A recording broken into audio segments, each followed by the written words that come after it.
Assalamualaikum warahmatullahi wabarakatuh. Perkenalkan, nama saya Adiatma Dewantoro Nugroho dari Prodi Hukum Pidana Islam dengan NIM 23213104. Di sini saya akan menjelaskan sedikit tentang sejarah Konstantinopel atau Turki dan perkembangan hukum Islam di Turki. Dimulai dari historinya terlebih dahulu. Nabi Muhammad SAW pernah bersabda yang artinya, sesungguhnya Konstantinopel itu pasti akan dibuka atau ditaklukkan. Sebaik-baik pemimpin adalah pimpinannya dan sebaik-baiknya pasukan adalah pasukannya. Hadis riwayat Bukhari. Di saat Konstantinopel masih menjadi kota terkuat di dunia, Rasulullah SAW berjanji kalau Konstantinopel akan ditaklukkan oleh panglima yang namanya sama dengan beliau. 850 tahun setelah Rasulullah mengucapkan janji itu dari lisannya, Yang Mulia Muhammad Al-Fatih atau Mehmed II beserta pasukannya mengepung Konstantinopel tepatnya pada 29 Mei 1453. Sebelum memulai penyerangan Konstantinopel, Muhammad Al-Fatih melaksanakan sholat Jumat berjamaah bersama pasukannya. Sholat Jumat ini diyakini sebagai sholat Jumat terpanjang dan termegah dalam sejarah, dengan jamaah yang membentang sepanjang 4 km dari pantai Marmara hingga Selat Golden Horse di utara. Setelah sholat Jumat berjamaah, Sultan Muhammad Al-Fatih melanjutkan penyerangan terhadap Konstantinopel dengan semangat yang lebih tinggi. Berikut adalah cara Sultan Al-Fatih atau Mehmed II menyerang Konstantinopel dengan strategi yang cukup unik, yaitu memindahkan kapal-kapal perang dari pangkalan Besiktas ke Teluk Golden Horn dengan cara memindahkan kapal tersebut melalui jalur darat. Tujuannya adalah untuk mengabaikan benteng-benteng dan rantai raksasa yang melindungi Teluk Golden Horn. Strategi pemindahan kapal ini berhasil dengan cepat dan diam-diam sehingga pasukan Konstantinopel tidak menyadari ancaman yang datang dari tanduk emas atau Golden Horn.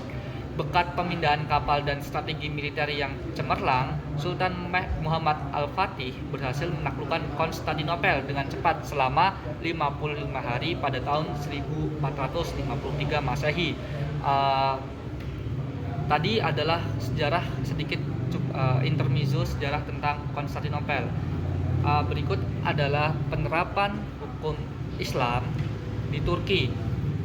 Yang pertama, era Kesultanan Utsmaniyah 1299 sampai 1924. Pada masa ini, hukum Islam syariat menjadi dasar utama sistem hukum negara.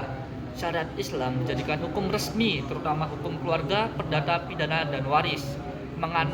Pada saat ini, masyarakat Turki atau Konstantinopel itu menganut mazhab Hanafi sebagai dasar utama fikih. Qadhi hakim syar'i mengadili perkara-perkara berdasarkan hukum Islam. Terdapat pengaruh kanun atau undang-undang buatan sultan untuk administratif, ekonomi, dan kriminal. Sistem hukum di masa ini yaitu syariat untuk umat Islam dan hukum komunitas atau milit sistem untuk non-muslim. Berikutnya, pada era Republik Turki dan sekularisasi pada tahun 1924 hingga 1950-an. Setelah jatuhnya Kesultanan Utsmaniyah dan berdirinya Republik Turki pada 1923, Mustafa Kemal Atatürk terjadi perubahan radikal terhadap hukum Islam. Berikut adalah tanda-tanda atau reformasi penting yang terjadi pada saat era reformasi. Pada tahun 1924, Mahkamah Syariah dihapus, diganti dengan sistem peradilan sipil nasional. Sistem ini mengikuti atau mencontoh dari hukum Barat, lebih tepatnya di negara Swiss. Berikutnya 1926, hukum sipil Swiss diadopsi menggantikan hukum keluarga Islam. Berikutnya hukum waris, pernikahan, cerai, poligami, dan kewarisan Islam dihapus dari sistem hukum. Turki resmi menjadi negara sekuler dan segala bentuk hukum agama dicabut dari sistem hukum negara. Tujuannya untuk membentuk negara modern, nasionalis, dan sekuler, mencegah pengaruh agama dalam politik dan hukum, menghapus lembaga keagamaan negara, misalnya kesultanan, kekhalifahan, mahkamah syariah. Berikutnya adalah era modern dan perkembangan Islam dari tahun 2000 sampai saat ini.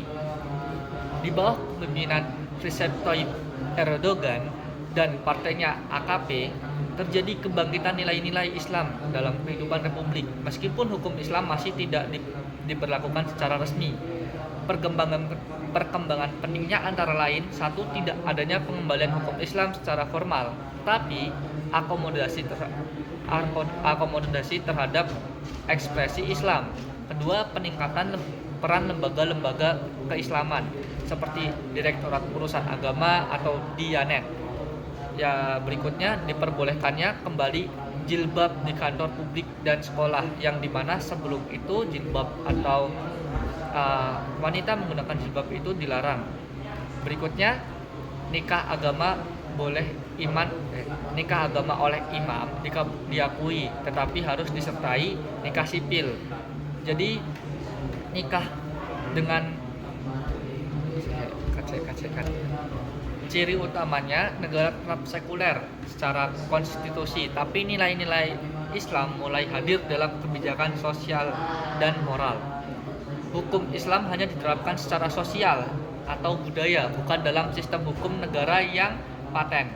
Kesimpulan yang dapat kita tarik dari penjelasan saya, yang pertama, pada periode Kesultanan Utsmaniyah, hukum Islam dominan digunakan dalam hukum keluarga, pidana, waris, dan lain-lain.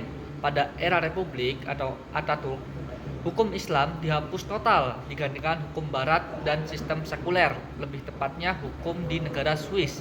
Dan pada era modern atau Erdogan, hukum Islam tidak dihidupkan kembali secara resmi, tapi nilai-nilainya diakomodasi dalam kehidupan republik atau kehidupan sehari-hari. Mungkin cukup sekian yang dapat saya sampaikan, kurang lebihnya saya mohon maaf. Wassalamualaikum warahmatullahi wabarakatuh.